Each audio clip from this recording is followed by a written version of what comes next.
వివాహం చేసుకున్న మతం మారిన ఒక వ్యక్తికి పుట్టుకతో వచ్చిన కులం మారదని అలహాబాద్ హైకోర్టు చారిత్రక తీర్పునిచ్చింది. ఎస్సీ ఎస్టీ అట్రాసిటీ చట్టం కింద నమోదైన ఒక కేసును విచారిస్తూ జస్టిస్ అనిల్ కుమార్ ఈ కీలక వ్యాఖ్యలు చేశారు. పశ్చిమ బెంగాల్కు చెందిన ఒక దళిత మహిళపై ఉత్తరప్రదేశ్లోని అలీగఢ్లో దినేష్ అనే వ్యక్తితో పాటు మరో 8 మంది దాడి చేసి కులం పేరుతో దూషించారు. ఈ ఘటనపై బాధితురాలు ఫిర్యాదు చేయడంతో నిందితులపై ఎస్సీ ఎస్టీ చట్టం కింద కేసులు నమోదయ్యాయి. ఈ కేసు విచారణను ఎదుర్కోవాల్సిందేనని కోర్టు స్పష్టం చేసింది.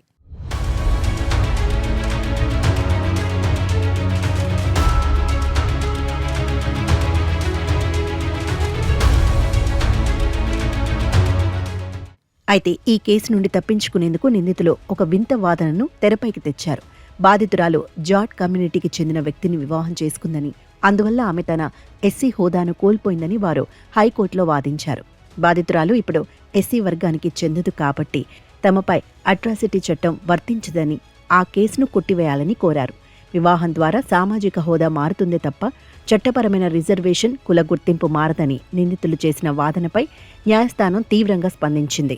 ఈ అప్పీల్ను తోసిపుచ్చుతూ న్యాయమూర్తి కీలక ఉత్తర్వులు జారీ చేశారు. ఒక వ్యక్తి ఏ కులంలో జన్మించాడనేది పుట్టుకతోనే నిర్ణయించబడుతుంది. కేవలం పెళ్లి చేసుకోవటం వల్లనో, మతం మార్చుకోవటం వల్లనో ఆ మూల కులం మారిపోదు అని జస్టిస్ అనిల్ కుమార్ స్పష్టం చేశారు. నిందితుల వాదనలో వాస్తవం లేదని పేర్కొంటూ వారి పిటిషన్ను కొట్టివేశారు. దీంతో నిందితులు ఇప్పుడు అలీగఢ్ ప్రత్యేక కోర్టులో విచారణను ఎదుర్కోవాల్సి ఉంటుంది. సామాజిక హోదాకు, చట్టపరమైన కుల గుర్తింపునకు మధ్య ఉన్న వ్యత్యాసాన్ని ఈ తీర్పు మరోసారి స్పష్టం చేసింది.